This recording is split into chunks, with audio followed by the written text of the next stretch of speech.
ada suatu ungkapan yang masyhur di kalangan ulama salaf, yaitu i'mali dunyaka ka'annaka ta'ishu abadan wa'mali akhiratika ka'annaka tamutu abadan. Bekerjalah kamu untuk dunia seolah-olah kamu akan hidup selama-lamanya, dan beramallah kamu untuk akhirat seolah-olah kamu akan mati besok. Allah Subhanahu wa ta'ala tidak pernah melarang hambanya untuk menjadi seorang raja. Kita ingin menjadi pejabat, Allah tidak melarang. Kita ingin menjadi konglomerat, Allah tidak melarang. Tetapi hadirin, yang mesti kita ingat bahwasanya Allah Subhanahu wa ta'ala akan menguji hambanya baik dari hartanya maupun dirinya, sebagaimana firman Allah dalam Al-Quran pada surah Ali Imran ayat 186 yang berbunyi, A'udzu billahi minasyaitonir rajim, Bismillahirrahmanirrahim, la tu'minuna fi amwalikum wa anfusakum. Sallallahu alaihi wasallam. Ingatkan hadirin, ratusan tahun bahkan ribuan tahun sebelum hijrahnya Rasulullah Sallallahu alaihi wasallam dari Mekah ke Madinah, pernah terjadi sebuah kejadian yang sangat fenomenal, yaitu tenggelamnya harta yang dimiliki oleh si Qarun ditelan oleh bumi. Mengapa dan apa sebab musabab sehingga ditelannya harta yang dimiliki oleh si Qarun ditelan oleh bumi?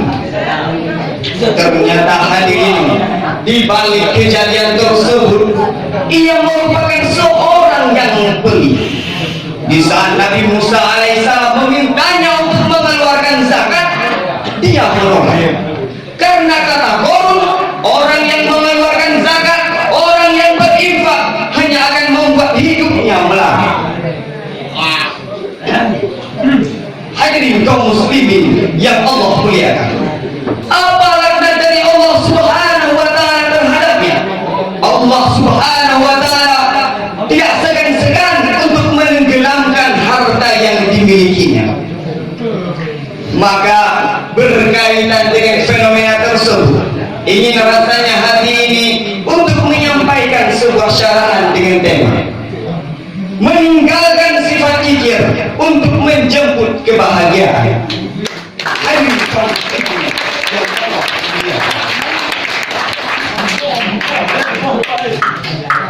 Allah Subhanahu wa ta'ala dalam Al-Quran berfirman pada surah Al-Baqarah ayat 268 yang berbunyi, A'udzu billahi minasyaitonir rajim, Bismillahirrahmanirrahim, Asy-syaitanu ya'idukumul faqra wa ya'murukum bil fahsya wallahu ya'idukum maghfiratan minhu wa fadla wallahu wasi'un alim.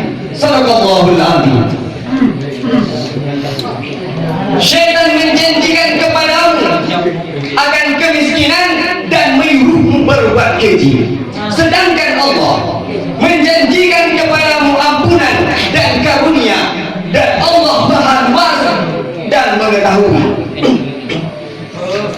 Hadirin kaum muslimin yang Allah muliakan, di dalam kitab Ibnu Katsir beliau menjelaskan maksud daripada asy-syaitanu ya'idukumul faqra adalah syaitan menakuti manusia dengan kemiskinan sehingga mempertahankan harta yang ada pada kalian dan enggan menginfakkannya kepada orang lain untuk mencari keridhaan Allah Subhanahu wa ta'ala. Dan maksud daripada wa ya'murukum bil fahsya ialah syaitan menyuruhmu berbuat kejahatan, dosa, maksiat, dan melakukan pelanggaran-pelanggaran dan menyalahi aturan Allah Subhanahu wa ta'ala. Hadirin kaum muslimin yang Allah muliakan, takut miskin adalah godaan syaitan yang mesti kita hindari, penyakit hati yang mesti kita obati. Bisa kita lihat di tengah-tengah masyarakat kita, orang yang takut dengan kemiskinan biasanya melakukan pelanggaran-pelanggaran yang menyalahi aturan Allah, mulai dari bakil, bahkan ada yang melakukan kemusyrikan. Na'udzubillah, na'udzubillah.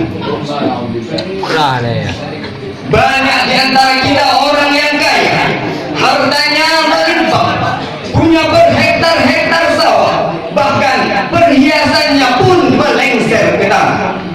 Tetapi hadirin, di sekeliling rumahnya gubuk reot terroboh, fakir miskin kelaparan, anak yatim terlantar.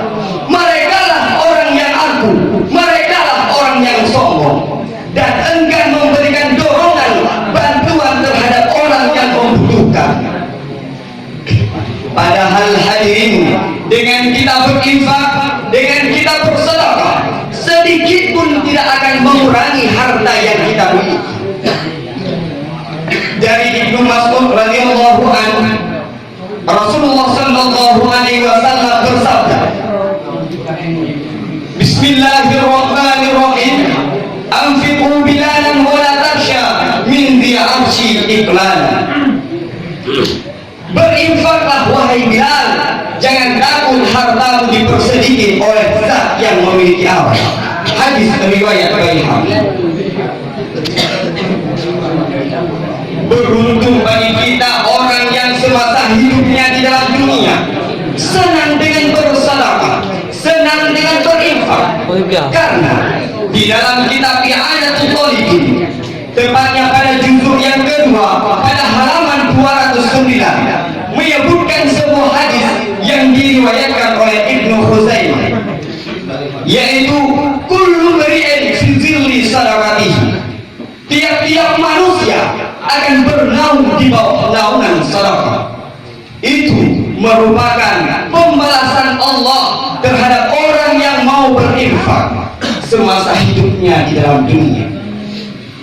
Hadirin kaum muslimin yang Allah muliakan, maka dari apa yang telah saya sampaikan tadi dapat kita ambilkan kesimpulan untuk kita bawa pulang, yaitu selagi umur kita masih panjang, selagi kita masih hidup di dalam bumi Allah, maka mari kita menginvestasikan amal untuk kita bawa pulang ke akhirat kelak. Dengan cara kita bersedekah, haji kita tunaikan, puasa kita kerjakan, sholat kita laksanakan. Karena kita yang sudah mempunyai wadah harus mempunyai isi, dan kita yang sudah mempunyai isi harus mempunyai wadah agar balance dan seimbang. Hadirin kaum muslimin yang Allah muliakan,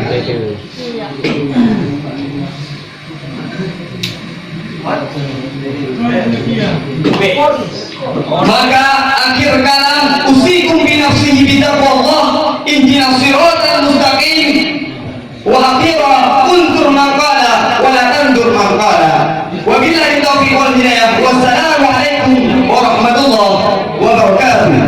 Waalaikumsalam warahmatullahi wabarakatuh.